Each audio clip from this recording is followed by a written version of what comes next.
Hello বন্ধুরা, দেখো আজকে বিকেলবেলা এই দাদাটা এসেছিল আমাদের বাড়িতে। তো তোমরা তো দেখতেই পাচ্ছ দাদাটা প্রতিবন্ধী। তো আমি দাদাটার সঙ্গে কথা বলে জানতে পারলাম দাদাটা ডিম বিক্রি করে। তো আমি বললাম, দাদা তুমি এরকম ঘুরে ঘুরে ডিম বিক্রি করো? তা বলছে, হ্যাঁ, আমি যতদিন পারি ততদিন তো নিজেরটা রোজগার করে নিই। তো দেখো এইভাবে কি আর সংসার চলে? তবুও দাদা অন্য উপরে বোঝা না হয়ে চেষ্টা চালিয়ে যাচ্ছে, জীবন যুদ্ধ চালিয়ে যাচ্ছে এইভাবেই। তো মানে দেখে তো সত্যি কথা খুবই খারাপ লাগছে, ভীষণই কষ্টের ব্যাপার।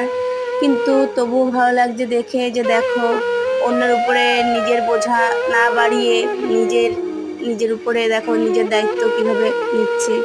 এই রোদের মধ্যে ঘুরে ঘুরে ডিম বিক্রি করে। তো বন্ধুরা, প্লিজ এই দায়টার জন্য একটা লাইক কমেন্ট শেয়ার কি হবে না?